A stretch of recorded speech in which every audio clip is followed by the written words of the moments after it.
Hello everyone, welcome to Enlightening Chemistry. This is me Shilpa.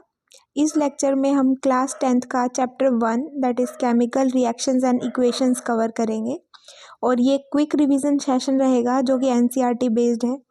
सो बच्चा party let's begin. हमारे आसपास जो भी चीज़ें हो रही हैं that all is chemistry. Like when milk turn into curd, iron rust, or actually the food we cook is basically a chemical process and इन सब के अंदर chemical reactions involve होती हैं.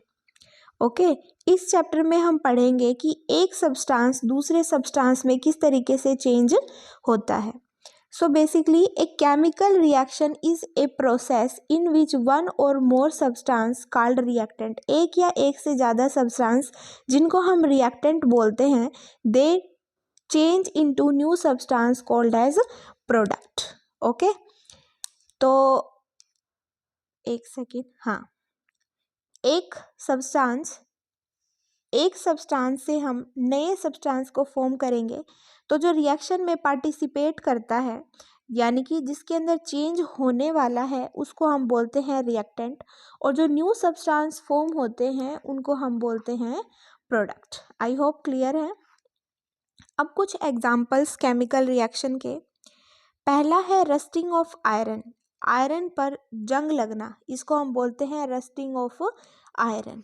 ओके और रस्टिंग ऑफ आयरन होता कैसे है? जब आयरन वाटर और एयर के अंदर भी ऑक्सीजन की प्रेजेंस में वाटर के कांटेक्ट में आती है तो उससे रस्ट का निर्माण होता है. और रस्ट का फॉर्मूला आपको याद रखना है, दैट इज Fe2O3.XH2O. ये रस्ट का फॉर्मूला है जिसको हम जंग बोलते हैं. ठीक है. नेक्स्ट एग्जाम्पल है आपका burning of magnesium ribbon. Magnesium ribbon किस तरीके से जलती है, और ये भी एक एग्जाम्पल है आपका केमिकल रिएक्शन का. मैग्नीशियम जब ऑक्सीजन की प्रेजेंस में या ऑक्सीजन के साथ रिएक्शन करती है तब बनाती है मैग्नीशियम ऑक्साइड. ये इम्पॉर्टेंट है, आप इसको स्टार मार्क कर लेना. अब एक क्वेश्चन आता है इसी से रिलेटेड कि मैग्नीशियम रिबन को जलाने से पहले हम स्क्रैप पेपर की हेल्प से क्यों साफ करते हैं? हम स्क्रैप पेपर की हेल्प से क्यों उसको रब करते हैं? ऐसा इसलिए होता है बेटा कि ये मान लो एक मैग्नीशियम की रिबन है. ओके अब हमने इसको इन्वायरमेंट में रखा हुआ है जहाँ पर ऑक्सीजन ऑलरेडी प्रेजेंट है, तो ऑक्सीजन के साथ ये रिएक्शन कर कर ऊपर वाली लेयर एक ऑक्साइड बना लेगी जिसको हम बोलेंगे मैग्नीशियम ऑक्साइड. यहाँ पर लिखा है मैग्नीशियम ऑक्साइड जिसका फॉर्मूला है MgO. तो इसको जलाने से पहले इस लेयर को हटाना पड़ता है, नहीं तो ये जलाने में रुकावट पैदा करेगा. नेक्स्ट एग्जाम्पल है केमिकल रिएक्शन का. 2 एग्जाम्पल थे. अब हमें देखना है कि कोई भी केमिकल रिएक्शन कैसे हो रही है उसका हमें पता कैसे लगेगा. तो how do we identify that a chemical reaction is happening? उसके लिए पहला पॉइंट हम चेक करेंगे चेंज इन कलर. अगर किसी रिएक्शन के दौरान या किसी प्रोसेस के दौरान कलर में चेंज ऑब्जर्व होता है तो देयर इज हाई चांस कि वहाँ पर एक केमिकल रिएक्शन हो रही है. जैसे कि जब आयरन रेडिश ब्राउन में टर्न हो जाता है या बदल जाता है तब वहाँ पर रस्ट की फॉर्मेशन होती है, और रस्ट की फॉर्मेशन एक केमिकल रिएक्शन है. सेकंड पॉइंट हम चेक करेंगे चेंज इन टेम्परेचर. अगर किसी प्रोसेस के दौरान टेम्परेचर में चेंज होता है, टेम्परेचर में चेंज कैसा होगा? या तो मान लो एक बीकर के अंदर एक हमने कुछ सेटअप कर रखा है और वहाँ पर मे भी केमिकल रिएक्शन हो रही है, तो या तो ये बीकर ठंडा हो जाएगा या ये बीकर गर्म हो जाएगा. तो वहाँ से हम पता लगा सकते हैं कि यहाँ एक केमिकल रिएक्शन हो रही है या नहीं हो रही. अगर किसी केमिकल रिएक्शन में हीट प्रोड्यूस होती है तो उसको हम बोलेंगे एक्सोथर्मिक रिएक्शन. ओके अगर हीट एब्जॉर्ब हो रही है तो उसको हम बोलेंगे एंडोथर्मिक रिएक्शन. ये आपको याद रखने हैं दोनों वर्ड, एक्सोथर्मिक एंड एंडोथर्मिक. अभी लास्ट एग्जाम्पल में हमने देखा था बर्निंग ऑफ मैग्नीशियम रिबन जो कि एक केमिकल रिएक्शन है. तो उस प्रोसेस के अंदर हीट और ब्राइट लाइट प्रोड्यूस होती है. ओके थर्ड पॉइंट हम क्या चेक करेंगे कि वहाँ पर कोई गैस इवॉल्व हो रही है या नहीं हो रही, ठीक है। जैसे कि जब जिंक की रिएक्शन हम कोई भी डाइल्यूट एसिड मान लो मैंने ले लिया सल्फ्यूरिक एसिड H2SO4, इसके साथ मैं रिएक्शन करवा दी जिंक की, यहाँ पर रिएक्शन में क्या फॉर्म होगा, एक तो जिंक सल्फेट बनेगा, साथ में बनेगी हाइड्रोजन गैस। तो यहाँ पर हाइड्रोजन गैस क्या हो रही है, इवॉल्व। तो इट मीन्स यहाँ पर एक केमिकल रिएक्शन हो रही है। फोर्थ पॉइंट हम चेक करेंगे कि वहाँ पर कोई प्रेसिपिटेट फॉर्म हो रहे हैं या नहीं हो रहे। सबसे पहले तो प्रेसिपिटेट्स होते क्या हैं, प्रेसिपिटेट बेसिकली सॉलिड सब्सटेंस होते हैं। जब दो सॉल्यूशन आपस में मिक्स किए जाएं तब वहाँ पर कुछ छोटे छोटे पार्टिकल्स प्रोड्यूस हो जाएंगे जिनको हम प्रेसिपिटेट्स बोलते हैं। इसका एग्जाम्पल, जब लेड नाइट्रेट को मिक्स किया जाता है सोडियम पोटेशियम आयोडाइड के साथ तो येलो कलर के प्रेसिपिटेट फॉर्म होते हैं। तो ये भी एक तरीका है, हम पता लगा सकते हैं केमिकल रिएक्शन हो रही है या नहीं। नेक्स्ट है चेंज इन स्टेट। स्टेट से यहाँ पर मतलब है physical states like solid, your liquid and gases. अगर किसी रिएक्शन के अंदर स्टेट में चेंज है तो वहाँ पर भी चांसेस होते हैं कि केमिकल रिएक्शन हो रही है। कैसे, जैसे H2 क्या है, एक गैस, इसकी रिएक्शन कराई मैंने O2 से, O2 भी क्या है, एक गैस, और यहाँ पर बना H2O जो क्या है, वाटर, दैट इज लिक्विड। तो यहाँ पर देखो गैस से हम किस में चले गए, लिक्विड के अंदर। तो यहाँ पर भी क्या हुई, एक केमिकल रिएक्शन। तो कंक्लूजन में हम क्या बोलेंगे बेटा, हम बोलेंगे if we observe any change in colour, temperature, gas formation, precipitation और change in state, so there is a strong chance that a chemical reaction has occurred. Okay, next आता है हमारे पास चैप्टर का ही एक सेकंड पार्ट जो था chemical equations, कि chemical equations होती क्या हैं। केमिकल इक्वेशंस बेसिकली बेटा एक शॉर्टकट है, एक सिंपल तरीका है जिसमें हम केमिकल रिएक्शंस को रिप्रेजेंट करते हैं। सो chemical reaction is a short and simple way of representing a chemical reaction. Chemical reaction को सिंपल और शॉर्ट फॉर्म के अंदर लिखना क्या कहलाता है, केमिकल इक्वेशन। केमिकल इक्वेशन में हम यूज करेंगे सिंबल्स का और फॉर्मूलाज का। अब केमिकल इक्वेशन के अंदर क्या होता है बेटा, एक तरफ तो रिएक्टेंट लिखे जाते हैं, बीच में हम एरो का साइन देंगे और दूसरी तरफ लिखा जाएगा आपका प्रोडक्ट।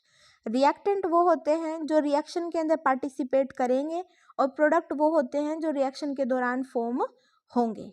ठीक है, ये आपको पता होना चाहिए कि एक केमिकल इक्वेशंस के अंदर हम पढ़ते क्या हैं और वो होती क्या हैं। केमिकल इक्वेशन हमें शो करती हैं रिएक्टेंट्स के बारे में, प्रोडक्ट्स के बारे में और रेशियो के बारे में। इम्पॉर्टेंट पॉइंट नोट करना कि ये हमें बताएगी कितनी रेशियो के अंदर रिएक्टेंट्स रिएक्ट कर रहे हैं और कितने अमाउंट में प्रोडक्ट बन रहा है। अमाउंट मीन्स यहाँ पर रेशियो से है। ओके, फॉर एग्जाम्पल जैसे हमने केमिकल रिएक्शन लिखी थी, मैग्नीशियम प्लस ऑक्सीजन की रिएक्शन करवाई और क्या मिला, मैग्नीशियम ऑक्साइड। ये तो क्या है, केमिकल रिएक्शन। इसी का ही केमिकल इक्वेशन ये है। यहाँ पर Mg रिप्रेजेंट करता है मैग्नीशियम को, O2 रिप्रेजेंट करेगा ऑक्सीजन को एंड MgO रिप्रेजेंट करेगा मैग्नीशियम ऑक्साइड को। अब यहाँ पर रेशियो देखो, मैग्नीशियम के 2 मोल्स रिएक्ट कर रहे हैं, ऑक्सीजन का 1, और 2 मोल्स बन रहे हैं आपके मैग्नीशियम ऑक्साइड के। ओके, तो ये भी हमें पता लगता है आपके केमिकल इक्वेशन से। नेक्स्ट क्वेश्चन आता है पेपर में कई बार कि हमें केमिकल इक्वेशन की ज़रूरत क्यों पड़ी, हम सीधा केमिकल रिएक्शन से क्यों नहीं काम चला सकते थे। तो वहाँ पर आपको लिखना है कि एक तो शॉर्ट और क्लियर वे है केमिकल रिएक्शन को रिप्रेजेंट करने का। यहाँ पर हम एग्जैक्ट नंबर ऑफ एटम्स जो इन्वॉल्व हो रहे हैं रिएक्शन में उसको बता सकते हैं।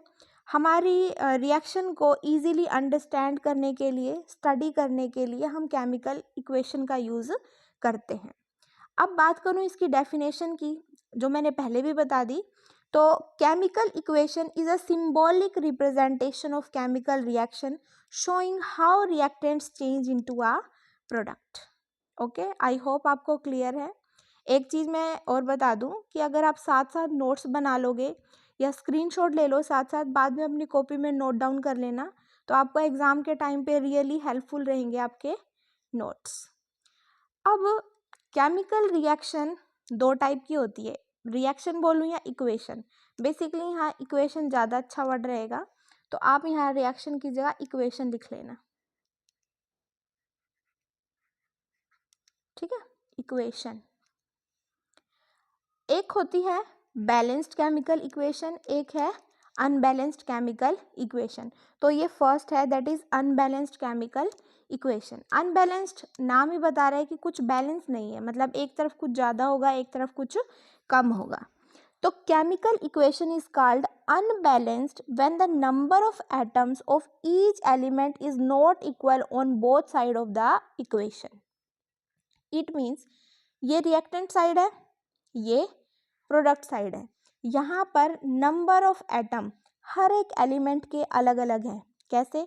जैसे ऑक्सीजन देखो लेफ्ट साइड पर कितने हैं? 2। ये O2 एक मॉलिक्यूल है, खाली O एटम है। O2 क्या है? एक मॉलिक्यूल। तो O2 के यहाँ पर एक मॉलिक्यूल है, बट ऑक्सीजन का एटम कितना है? 1। Is it clear? ठीक है। अब राइट साइड पर ऑक्सीजन देखो कितने हैं? राइट साइड पर MgO के अंदर ऑक्सीजन है 1। यहाँ कितने थे? यहाँ है 1, यहाँ है 2। ओके, यहाँ मैग्नीशियम देखो कितना है? 1। यहाँ कितना है मैग्नीशियम? 1। तो क्लियरली हमें पता लग रहा है कि ये अनबैलेंस्ड है ऑक्सीजन की वजह से, क्योंकि रिएक्टेंट की तरफ ऑक्सीजन है 2 और प्रोडक्ट की तरफ है 1। तो ये है आपकी अनबैलेंस्ड केमिकल इक्वेशन। अब हम देखते हैं बैलेंस्ड केमिकल रिएक्शन। यहाँ पर भी आप इक्वेशन करोगे रिएक्शन की जगह। तो बैलेंस केमिकल इक्वेशन क्या होती है? नाम बता रहा है कि हर दोनों तरफ बैलेंस बना हुआ है, मतलब बराबर बराबर है। तो केमिकल रिएक्शंस की टर्म में मैं इसको बोल सकती हूँ कि number of atoms of each element is equal on both side of equation. Equal है दोनों तरफ, ठीक है। और ये law of conservation of mass को भी फॉलो करता है। और law of conservation of mass क्या कहती है? कि मास को ना तो बनाया जा सकता है, ना ही उसको डिस्ट्रॉय किया जा सकता है। ओके, अब जो हमारी लास्ट रिएक्शन थी, हमने पीछे देखा था मैग्नीशियम की जब O2 के साथ रिएक्शन करवाई तो मुझे मिला MgO। और वो रिएक्शन क्या थी? वो ऐसे था कुछ, Mg प्लस O2 क्या दे रहा था हमें? MgO। और यहाँ पर देखो ये इसकी बैलेंस्ड फॉर्म है। कैसे? Mg देखो यहाँ कितने हैं? 2, और यहाँ पर भी 2 एटम है, ठीक है। ऑक्सीजन के एटम देखो यहाँ कितने हैं? 2, और यहाँ पर भी कितने हैं? 2। तो दिस इज बैलेंस्ड। और जो ये ऊपर वाली इक्वेशन है that is unbalanced chemical equation. Next आपके पास क्वेश्चन आता है पेपर में बहुत बार कि बैलेंसिंग क्यों ज़रूरी है। तो वहाँ पर आप लिखोगे कि it shows correct number of atoms involve, कि एक रिएक्शन के अंदर कितने एक्चुअल में एटम्स इन्वॉल्व हैं वो हमें बैलेंस केमिकल इक्वेशन से पता लगता है।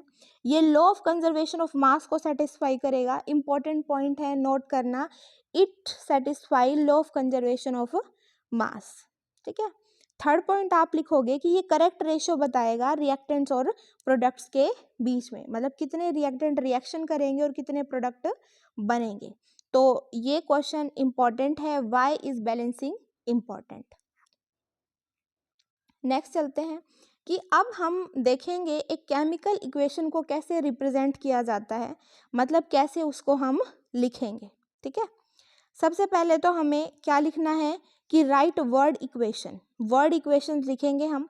सेकंड, केमिकल फॉर्मूलाज और सिंबल्स का हम इसके अंदर यूज करेंगे, like this is calcium chloride, calcium chloride, ठीक है। फिर हम देखेंगे इक्वेशन बैलेंस है या नहीं है। अगर बैलेंस नहीं है इक्वेशन तो हम उसको क्या करेंगे? बैलेंस करेंगे, ठीक है।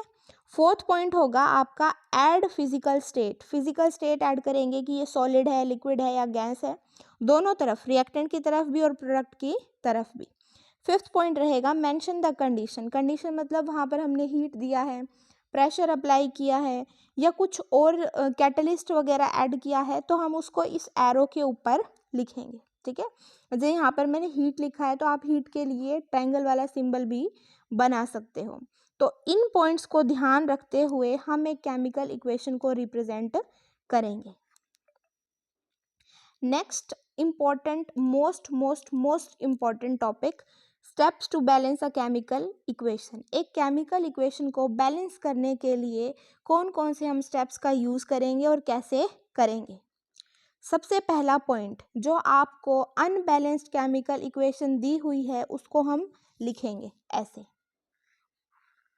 ठीक है, और करेक्ट फॉर्मूलाज होने चाहिए आपके रिएक्टेंट के भी और प्रोडक्ट के भी। ये पॉइंट आपको समझ में आ गया कि सबसे पहला स्टेप है आपका अनबैलेंस केमिकल इक्वेशन को लिख दो with correct formulas of reactant and product. Second step है, जो भी आपने लिखी है ना अनबैलेंस केमिकल इक्वेशन, तो वहाँ पर हर एक फॉर्मूले के ऊपर आपको एक रेक्टेंगल या बॉक्स बनाना है। ठीक है, draw boxes around each formula, इस तरीके से। ठीक है, अब एक पॉइंट आप ध्यान रखोगे कि अब जो भी चेंज करना है बैलेंसिंग के लिए आप इस बॉक्स से बाहर करोगे, इन बॉक्स से बाहर। बॉक्स के अंदर आपको कुछ भी नहीं चेंज करना है। बॉक्स के अंदर जो चीज़ आपने रख दी वो एज इट इज़ फिक्स रहेगी। ये बॉक्स एक बाउंड्री है, इस बाउंड्री के अंदर आप कोई भी चेंज नहीं कर सकते, चेंज आप करोगे बाहर। ओके, दो स्टेप समझ में आ गए। पहले तो अनबैलेंस केमिकल इक्वेशन लिख दो। दूसरा स्टेप, जो आपने इक्वेशन लिखी है with correct formulas of reactant and product, उसके बार बार क्या बना दो, बॉक्स बना दो। तीसरा स्टेप होगा count the atom of each element. हर एक एलिमेंट के एटम्स को आपको काउंट करना है। कैसे काउंट करोगे अभी बताते हैं। जैसे आपने रिएक्शन देखी पीछे, क्या रिएक्शन थी आपकी पीछे, ये वाली, इसको आप एक कॉपी में नोट डाउन कर लो। Fe plus H2O gives Fe3O4 plus H2। H2 क्या है, यहाँ पर गैस है बेटे, ये ऐसे है H2। ठीक है, Fe plus H2O gives Fe3O4 plus H2। ये इक्वेशन आपको लिख लेनी है ऐसे। अब देखो रिएक्टेंट की तरफ, पहले तो हम देखेंगे यहाँ पर कौन कौन से एलिमेंट थे। एलिमेंट कौन कौन से हैं आपके पास इस रिएक्शन के अंदर, एक तो है आयरन, दूसरा है आपके पास वाटर, तीसरा है ऑक्सीजन। तीन एलिमेंट हैं। ठीक है, मॉलिक्यूल वाटर है और फेरिक ऑक्साइड है। ठीक है, तो अब देखो रिएक्टेंट की तरफ हमने एक टेबल बना ली पहले तो ऐसे, जहाँ पर हमने एलिमेंट्स लिखे Fe मीन्स आयरन, हाइड्रोजन और ऑक्सीजन। फिर हमने लिखे रिएक्टेंट की तरफ उनके कितने कितने एटम्स प्रेजेंट है। Fe था 1, H था 2, ऑक्सीजन था 1। प्रोडक्ट की तरफ कितने कितने एलिमेंट्स हैं, मतलब नंबर ऑफ एटम्स हैं, वो हमने नोट कर लिए। क्या, Fe3O2 था ना, Fe3O4 था और साथ में हाइड्रोजन गैस थी, तो वो हमने यहाँ पर नोट डाउन कर लिए। कैसे था ये, दोबारा से बताते हैं। ये रिएक्शन थी Fe प्लस H2O, है ना। क्या मिला इससे हमें, Fe2O3 प्लस H2। देखो ये तो है आपकी रिएक्टेंट साइड जिसको हमने बोला लेफ्ट हैंड साइड, और ये है प्रोडक्ट साइड जिसको हमने बोला राइट हैंड साइड। तो लेफ्ट हैंड साइड पर Fe कितना है 1, हाइड्रोजन कितना है 2, ऑक्सीजन कितना है 1। अब प्रोडक्ट की तरफ देखो, आपके पास आयरन कितना है, Fe3O4 था, एक सेकेंड, दिस इज Fe3O4। ऐसी मिस्टेक्स नहीं करनी है, हो जाती हैं। आयरन कितने हैं 3, हाइड्रोजन कितना है बेटे 2, ऑक्सीजन कितना है 4। तो मैंने यही इक्वेशन देख के ऊपर वाली टेबल ड्रॉ की है, आपको भी ऐसे ही ड्रॉ करनी है टेबल। उसके बाद आप बैलेंसिंग शुरू करोगे। बैलेंसिंग के लिए आप देखोगे जो सबसे ज़्यादा कॉम्प्लेक्स एटम आपको नज़र आ रहा है ना, कॉम्प्लेक्स एटम कैसे, मतलब जिसको आप बैलेंस, मतलब ज़्यादा डिफरेंस है जिसके अंदर, है ना। जैसे आयरन यहाँ पर 1 है रिएक्टेंट साइड पर, प्रोडक्ट में आ गए 3, यहाँ पर हाइड्रोजन 2 है, यहाँ पर 2, यहाँ पर ऑक्सीजन 1 और यहाँ पर 4। तो आप वहाँ से शुरू करो जो लगे आपको कि भाई मोस्ट कॉम्प्लेक्स लग रहा है, ठीक है, जिसका कॉम्प्लेक्स फॉर्मूला है लाइक Fe3O4, ठीक है, choose the compound with most atoms या मोस्ट कॉम्प्लेक्स हेयर Fe3O4, इसको बैलेंस करना शुरू करो। कैसे? अब यहाँ देखो रिएक्टेंट की तरफ ऑक्सीजन कितना है 1, यहाँ कितना है 4। मैंने क्या बताया था, जो हमने बॉक्स ड्रॉ किया है ना, तो बॉक्स के बाहर हम चेंज करेंगे। कैसे चेंज करेंगे? यहाँ पर ऑक्सीजन है 4, यहाँ पर है 1, तो इसके आगे क्या लगा दोगे आप 4, 4 से क्या हो जाएगा ये मल्टीप्लाई। ओके, फिर हम हाइड्रोजन को बैलेंस करेंगे, दोनों तरफ कितने हैं 2-2, ठीक है। बट क्या हुआ है यहाँ पर, जैसे ही मैंने 4 लगाया है ना ऑक्सीजन के साथ, रिएक्शन ये थी ना Fe+H2O, क्या दे रहा था हमें Fe3O4 + H2। जैसे ही मैंने यहाँ पर 4 लिखा, 4 लगा दिया मैंने, ऑक्सीजन हो गए 4, बट यहाँ पर हाइड्रोजन कितने हो गए बेटा 8, और यहाँ पर हाइड्रोजन कितने हैं 2, तो इसको हम 8 बनाएंगे कैसे 4 से मल्टीप्लाई करके। याद रखना सब फॉर्मूला के बाहर बार बॉक्स हैं ऐसे, ठीक है। यहाँ पर हम किससे मल्टीप्लाई करेंगे फिर 4 से। अब देखो आपका हाइड्रोजन भी बैलेंस हो गया और ऑक्सीजन भी बैलेंस हो गया, सिर्फ एक रह गया आयरन। वो कैसे बैलेंस करोगे? यहाँ देखो आयरन के कितने एटम है 3, यहाँ कितना है 1, तो आप ये इसको मल्टीप्लाई करो दोगे 3 से। ओके, तो ऐसे आप करोगे बैलेंसिंग। आखिरी स्टेप में आपको करना है चेक कि आपकी इक्वेशन बैलेंस हुई भी है या नहीं। तो सिंपल आप वैसे ही टेबल बनाओगे जैसे हमने थर्ड स्टेप में बनाई। चेक करोगे दोनों तरफ, लेफ्ट हैंड साइड पर भी और राइट हैंड साइड पर भी नंबर ऑफ एटम्स को, ठीक है। अगर वो इक्वल आ रहे हैं तो इट मीन्स आपकी इक्वेशन क्या है बैलेंस। और फाइनल बैलेंस इक्वेशन आपको ऐसे लिखनी है, यहाँ पर हमने स्टेट्स भी मेंशन की है। ओके, तो ये 6 स्टेप्स हैं बैलेंस करने के लिए। मैं दोबारा से आपको रिवाइज करवा देती हूँ कौन कौन से स्टेप्स थे। पहला स्टेप है आप अनबैलेंस केमिकल इक्वेशन को लिख दो। दूसरा स्टेप है कि आप बॉक्सेस ड्रॉ कर दो। तीसरा स्टेप है एक टेबल बनाओ, उसमें चेक करो कि नंबर ऑफ एटम्स हर एक एलिमेंट के कितने कितने हैं, रिएक्टेंट की तरफ भी और प्रोडक्ट की तरफ भी। Fourth step most crucial step है, that is balancing. Balancing start करनी है। सबसे पहले एक कॉम्प्लेक्स फॉर्मूला चूज कर लो जिसमें ज़्यादा नंबर ऑफ एटम्स है, वहाँ से उसको बैलेंस करना शुरू करो। जैसे हमने यहाँ पर सबसे पहले बैलेंस किया ऑक्सीजन को, फिर हाइड्रोजन को और देन आयरन को। एट द एंड टेबल दोबारा से बनाओ और उसको चेक करो कि सारे नंबर ऑफ एटम्स बराबर हैं या नहीं है। ओके, अब ये कुछ क्वेश्चंस हैं, प्रैक्टिस क्वेश्चंस हैं, आप स्क्रीनशॉट ले लो और ट्राई करना। अगर नहीं होते तो आप कमेंट बॉक्स में कमेंट कर सकते हो and I will try to answer them. Okay, take screenshot. चलो आगे चलते हैं। अब आपके चैप्टर का सेकेंड हाफ शुरू होता है, that is type of chemical reaction. Chemical reactions कितने टाइप की हैं? तो केमिकल रिएक्शन आपकी बेसिकली 5-6 तरीके की आपके इस चैप्टर में गिवन है। पहली है कम्बिनेशन रिएक्शन, सेकंड है आपकी डिकम्पोजिशन रिएक्शन, थर्ड है डिस्प्लेसमेंट रिएक्शन और फोर्थ है डबल डिस्प्लेसमेंट। फिफ्थ में आप ऑक्सीडेशन एंड रिडक्शन को कंसिडर करोगे। यहाँ पर आपके लिए क्वेश्चन है कि प्रेसिपिटेशन रिएक्शन क्या होती है, ये आप मुझे बताओगे, ठीक है। चलो पहली रिएक्शन पढ़ते हैं हम, that is combination reaction. Combination नाम ही बता रहा है कि किसी चीज़ को कंबाइन करना है। कंबाइन मतलब ऐड करना है। तो एक ऐसी केमिकल रिएक्शन जहाँ पर 2 या 2 से ज़्यादा सब्सटेंसेस एक दूसरे के साथ जुड़कर एक सिंगल सब्सटेंस की फॉर्मेशन करते हैं, उसको हम क्या बोलेंगे? कम्बिनेशन रिएक्शन, ठीक है।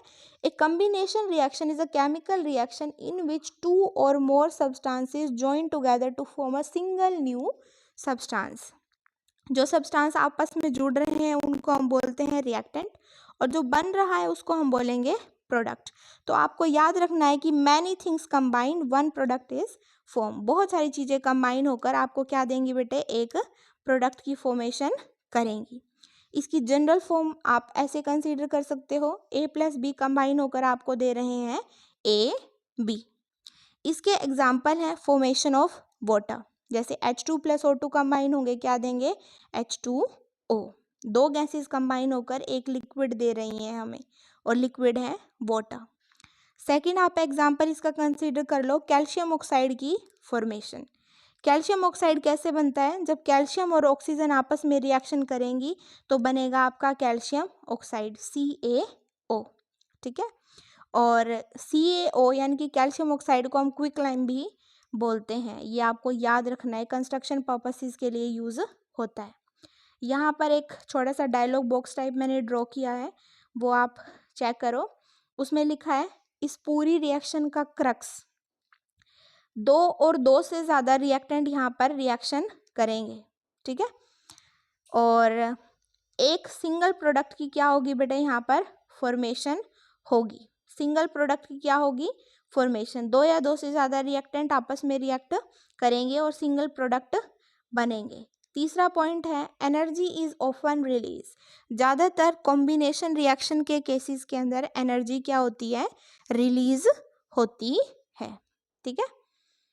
नेक्स्ट चलते हैं हम हमारी सेकेंड टाइप की reaction, that is decomposition reaction. Decomposition reaction है क्या और कैसे काम करती है या क्या होती है। डिकम्पोजिशन रिएक्शन कॉम्बिनेशन रिएक्शन का एकदम उल्टा है। वहाँ पर दो या दो से ज़्यादा रिएक्टेंट मिलकर एक सिंगल प्रोडक्ट दे रहे थे, यहाँ पर एक सिंगल रिएक्टेंट स्प्लिट होकर दो या दो से ज़्यादा प्रोडक्ट देगा, ठीक है।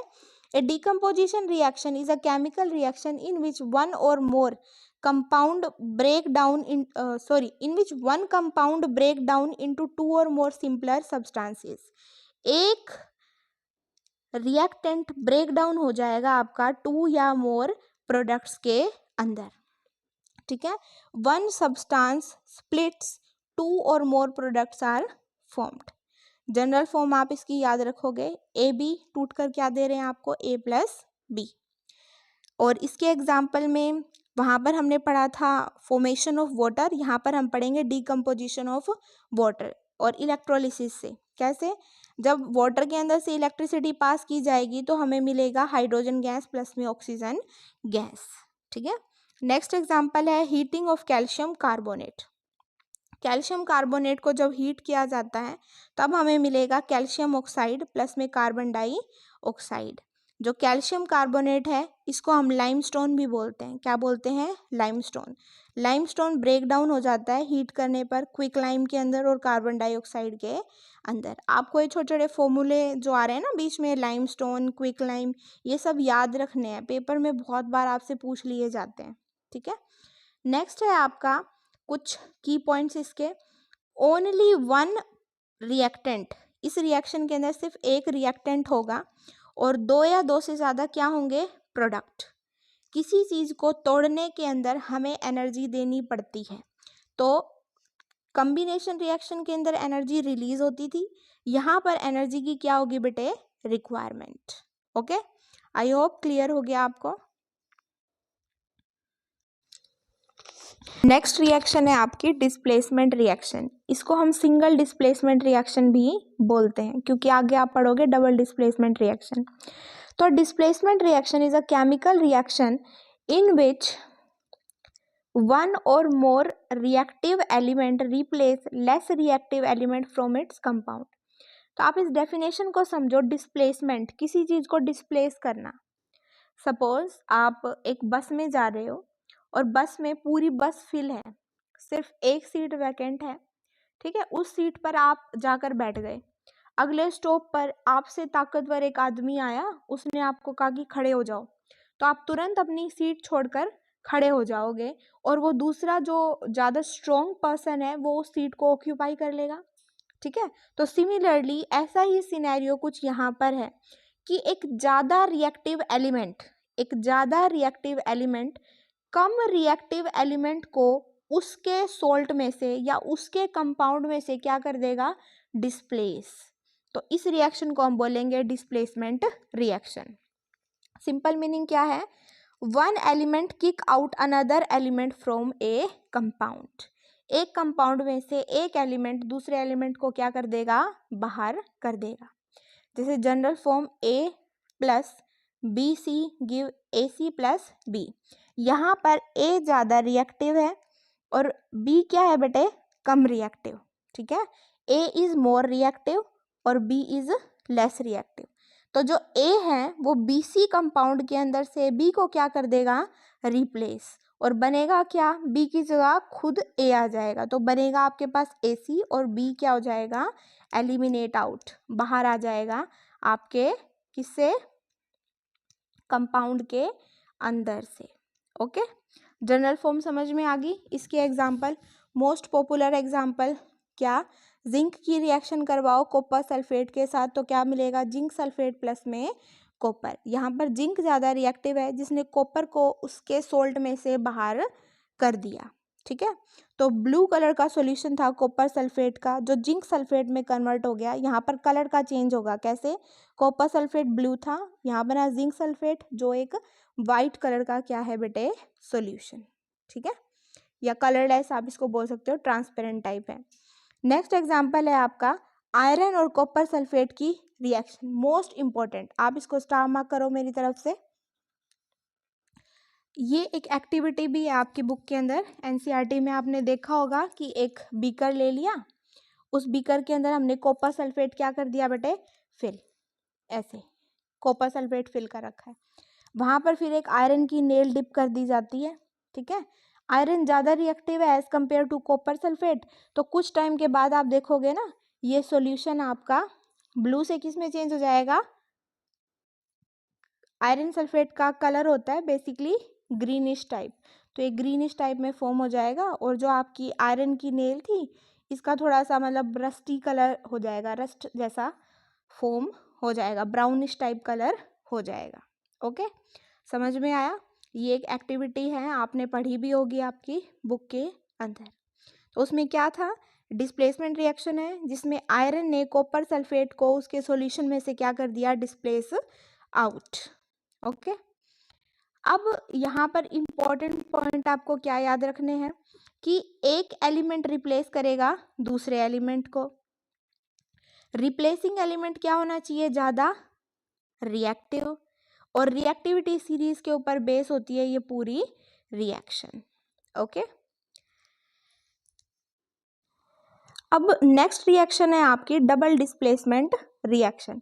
डबल डिस्प्लेसमेंट रिएक्शन क्या रिएक्शन है, ये एक ऐसी केमिकल रिएक्शन है जिसके अंदर दो कंपाउंड एक्सचेंज करते हैं अपने आयंस को, यानी कि अपने पार्ट को। ठीक है, टू फॉर्म न्यू कंपाउंड।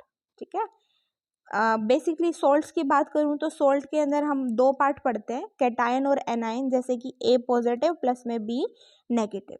यहाँ पर क्या होगा, दो कंपाउंड या दो सोल्ट आपस में रिएक्शन कर रहे हैं, मान लो सी नेगेटिव और ए पॉजिटिव, तो ये अपने पार्ट यानी कि अपने काउंटर आयंस को क्या करेंगे, एक्सचेंज, ए के साथ तो आ जाएगा सी और बी के साथ आ जाएगा बेटे डी।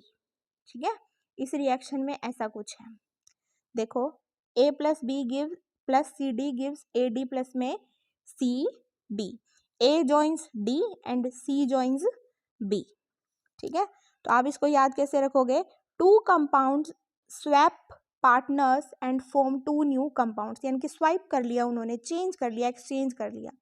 इसके एग्जाम्पल है सिल्वर नाइट्रेट और सोडियम क्लोराइड की आपस में reaction, silver nitrate AgNO3, sodium chloride NaCl, Ag के साथ तो Cl आ जाएगा और Na के साथ NO3 आ जाएगा, और हमें क्या मिलेगा, AgCl प्लस में NaNO3, यानी कि सिल्वर क्लोराइड और साथ में सोडियम नाइट्रेट। सिल्वर नाइट्रेट से मिला सोडियम नाइट्रेट, सोडियम क्लोराइड बन गया आपका सिल्वर क्लोराइड। ठीक है, यहाँ पर एक वाइट कलर होता है इसका सिल्वर क्लोराइड का, ये आपको याद रखना है। नेक्स्ट एक न्यूट्रलाइजेशन रिएक्शन एसिड बेस की, HCl की रिएक्शन करा दी हमने NaOH के साथ, तो क्या बनेगा, NaCl प्लस में वाटर। ठीक है, तो acid base react to form salt and water, ये वाली रिएक्शन आपको याद रखनी है, पेपर में डायरेक्टली भी पूछ लिया जाता है। तो आप इंपॉर्टेंट पॉइंट्स क्या याद रखोगे, दो कंपाउंड इसके अंदर इन्वॉल्व होंगे, किसमें, डबल डिस्प्लेसमेंट रिएक्शन के अंदर अपने आयंस को एक्सचेंज करेंगे, और जनरली यहाँ पर प्रेसिपिटेट की फॉर्मेशन होती है, किसमें, डबल डिस्प्लेसमेंट रिएक्शन के अंदर, often form precipitate like solid gas और water is formed. Next reaction है आपकी oxidation reaction. Oxidation simply means addition of oxygen और रिमूवल ऑफ हाइड्रोजन। अगर किसी रिएक्शन के अंदर ऑक्सीजन ऐड हो रही है या हाइड्रोजन रिमूव हो रही है तो उसको हम बोलेंगे ऑक्सीडेशन रिएक्शन। जब आप हायर क्लासेस में जाते हो तब आपको पता लगेगा ऑक्सीडेशन का मतलब होता है लॉस ऑफ इलेक्ट्रॉन्स। ठीक है, इसके एग्जाम्पल है मैग्नीशियम के साथ जब ऑक्सीजन ने रिएक्शन कराई तो बना दिया मैग्नीशियम ऑक्साइड, तो ये कैसी रिएक्शन हुई, ऑक्सीडेशन रिएक्शन। कॉपर ऑक्साइड के साथ जब हाइड्रोजन ने रिएक्शन करी तो बनाया कॉपर प्लस में वाटर। यहाँ पर हाइड्रोजन ने ऑक्सीजन को गेन कर लिया, ठीक है, तो बन गया वाटर H2O, यानी कि हाइड्रोजन का क्या हो गया बेटे, oxidation, hydrogen is oxidized. Next, अब नेक्स्ट रिएक्शन है आपकी रिडक्शन रिएक्शन।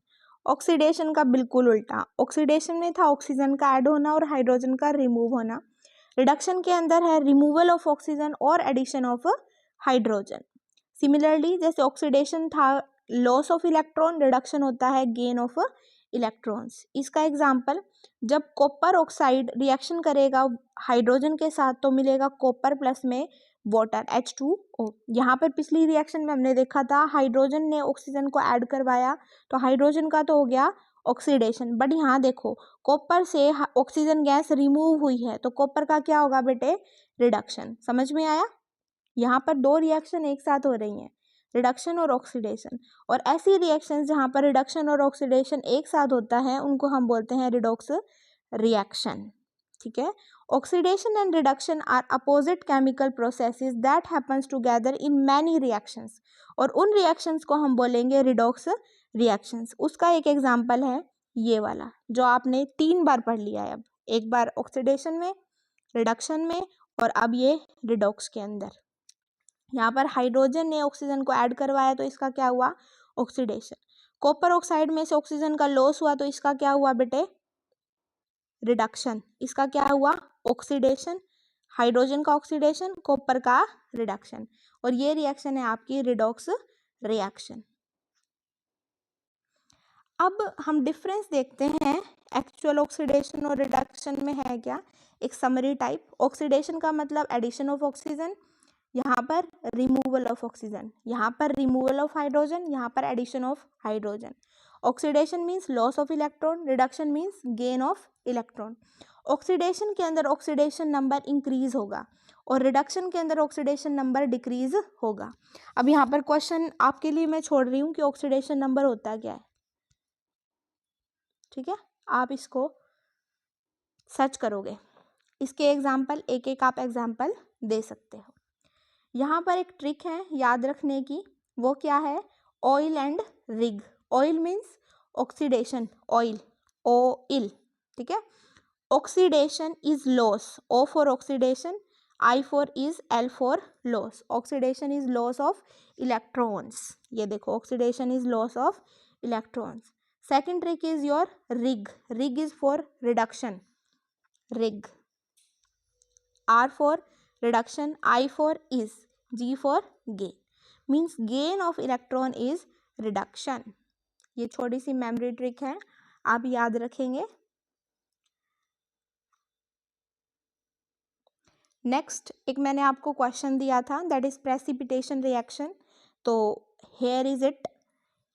प्रेसिपिटेशन रिएक्शन क्या है, एक केमिकल रिएक्शन है जिसके अंदर दो सॉल्यूशंस आपस में रिएक्ट करेंगे टू फॉर्म इनसोल्यूबल सॉलिड, जिसको हम बोलेंगे प्रेसिपिटेट।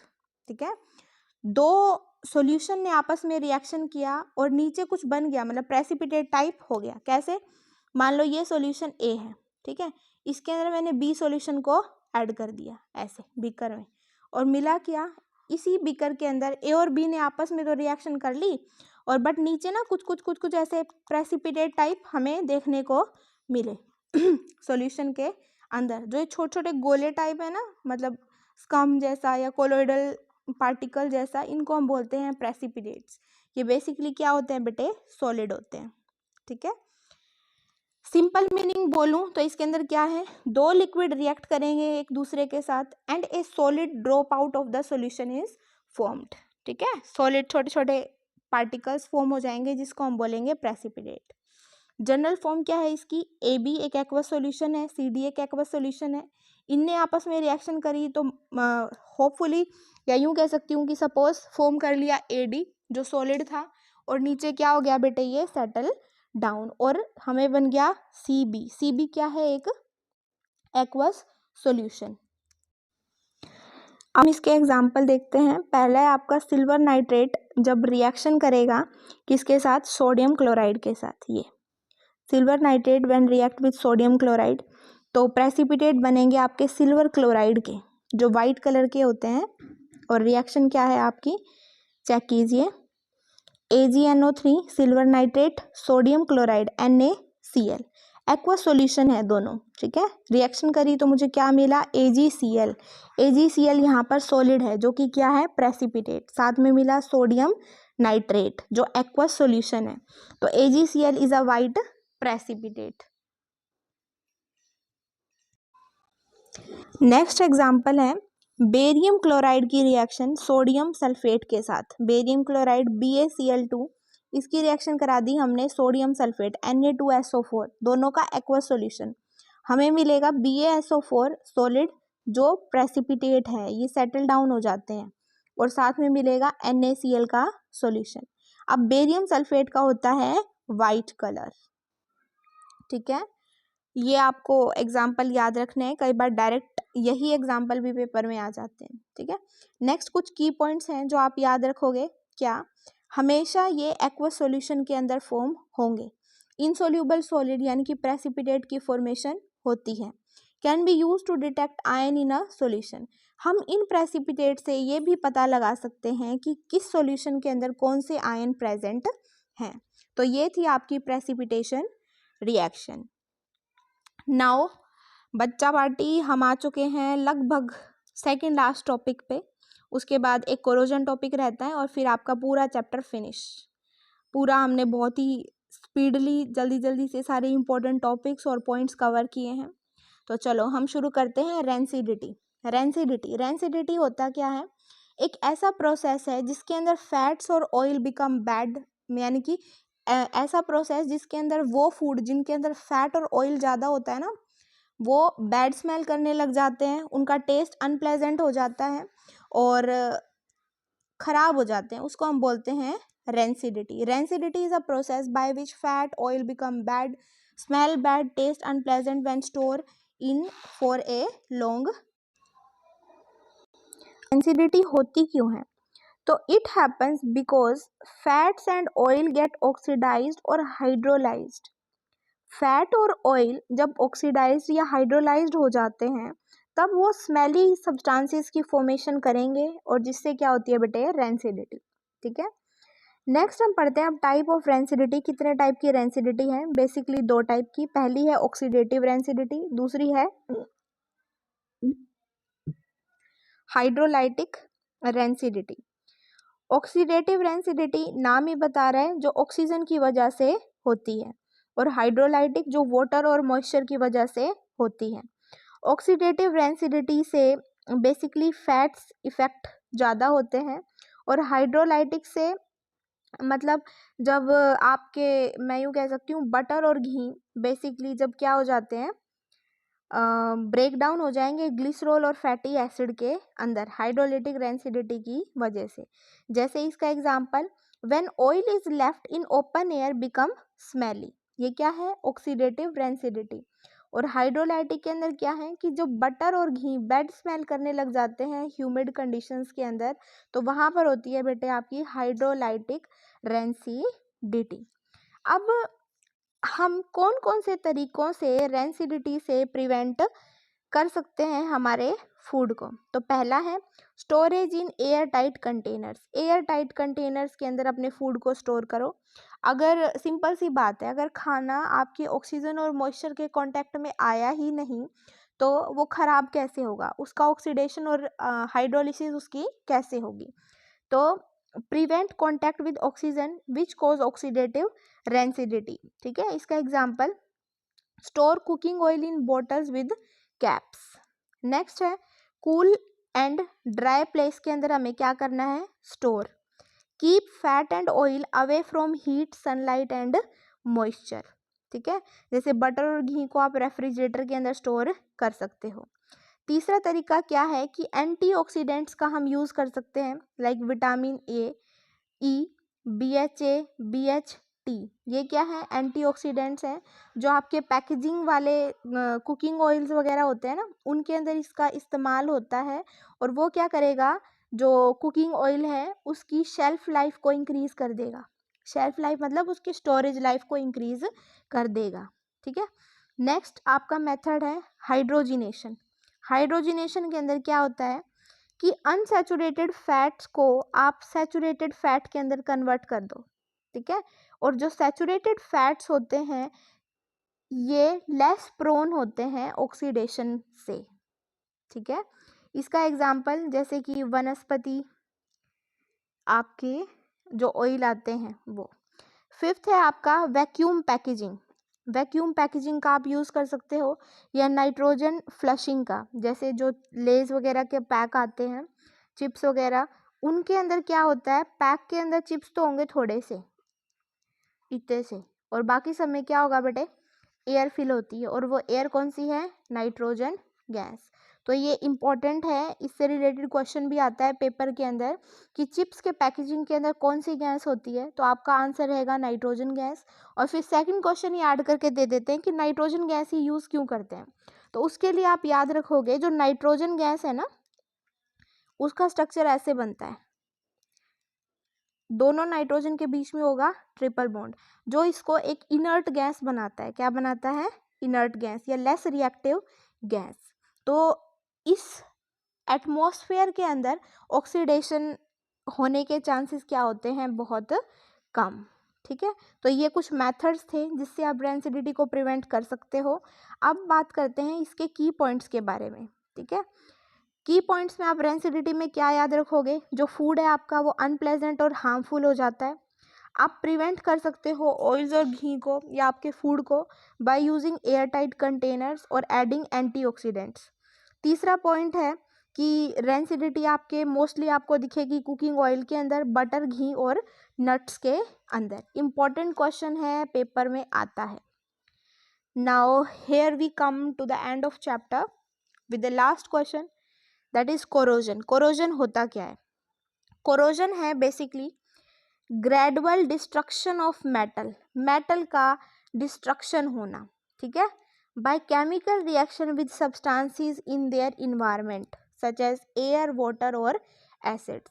अगर कोई भी मेटल हमने ओपन एयर में छोड़ दिया और ओपन एयर के अंदर मॉइस्चर, कुछ एसिड्स होते हैं और ऑक्सीजन, इसके कांटेक्ट में ये मेटल आ जाएगा।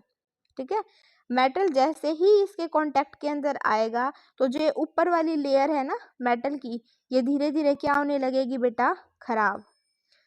ठीक है, मेटल धीरे धीरे डिग्रेड होने लगेगा।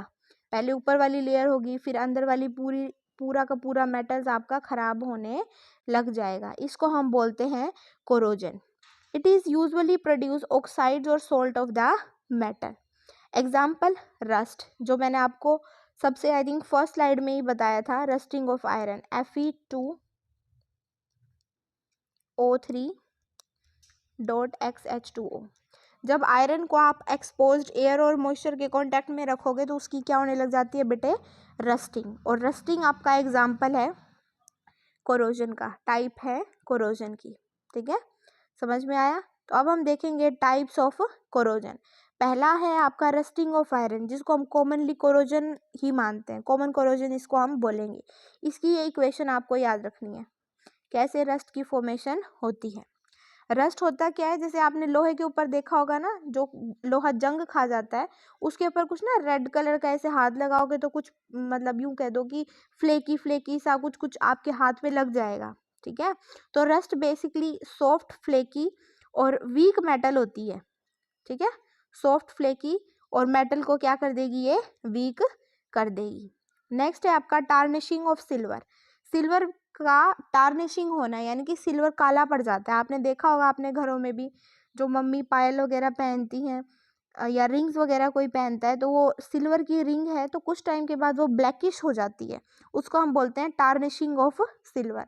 और इसका फॉर्मूला है Ag2S, सल्फर कंपाउंड बना लेगा सिल्वर। सिल्वर सल्फाइड बन जाएगा। तीसरा है green patina on copper, copper के ऊपर एक ग्रीन कलर की लेयर की फॉर्मेशन हो जाती है और वो ग्रीन कलर की लेयर होती है आपकी कॉपर कार्बोनेट की, ठीक है। जो स्टैचू वगैरह होते हैं या घर में कई बार कॉपर की ग्लास वगैरह या प्लेट वगैरह होती है तो कुछ टाइम के बाद आप देखोगे वो ग्रीनिश लेयर हो जाती है उनके ऊपर, इसको हम बोलते हैं ग्रीन पैटिना ऑन कॉपर, ये कोरोजन है।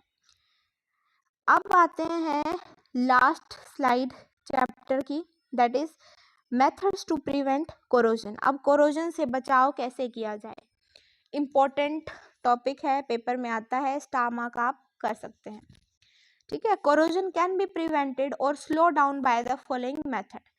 कोरोजन से हम बचाव कर सकते हैं और काफ़ी हद तक कोरोजन के प्रोसेस को हम स्लो डाउन कर सकते हैं। ये आपके 5 मेथड हैं जो आपकी एनसीईआरटी में गिवन है। पहला है बाय पेंटिंग और coating.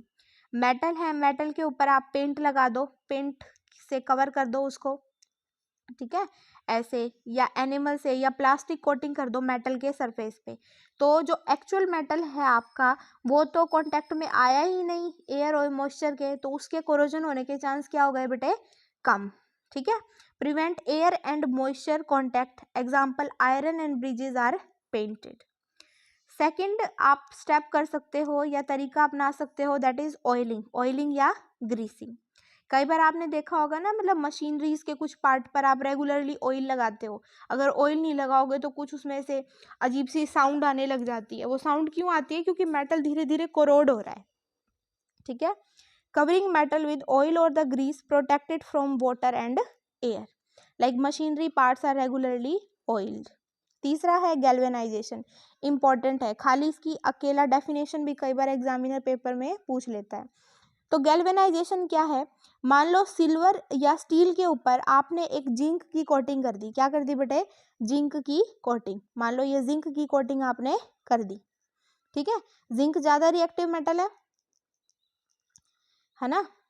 Zinc protect iron from rusting, zinc coated water tank iron sheet, ठीक है। ये आजकल मार्केट में आते हैं वाटर टैंक जिनके ऊपर जिंक की क्या होती है, कोटिंग। नेक्स्ट फोर्थ आप मेथड क्या है आपके लिए, एलोइंग। एलोइंग क्या होता है कि mixing metals to form corrosion resistant alloy, 2 या 2 से ज़्यादा मेटल्स को मिक्स कर देंगे और एक नया मेटल बना देंगे जो कोरोजन रेजिस्टेंट होता है, जो खराब नहीं होता, ठीक है। जैसे स्टेनलेस स्टील इसका एग्जांपल है।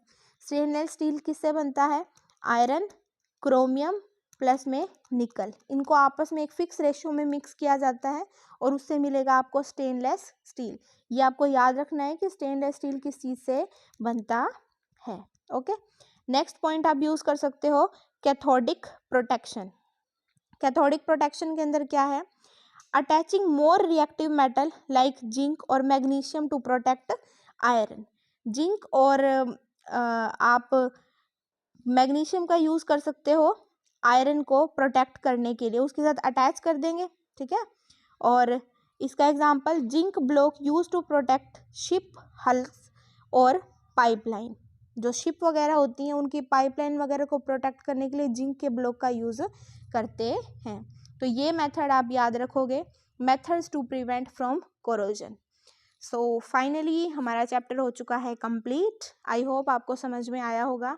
हमने लगभग 54 मिनट्स के अंदर पूरा चैप्टर कवर कर लिया, एक एक लाइन पूरे डिटेल में हमने पढ़ी है और आई होप आप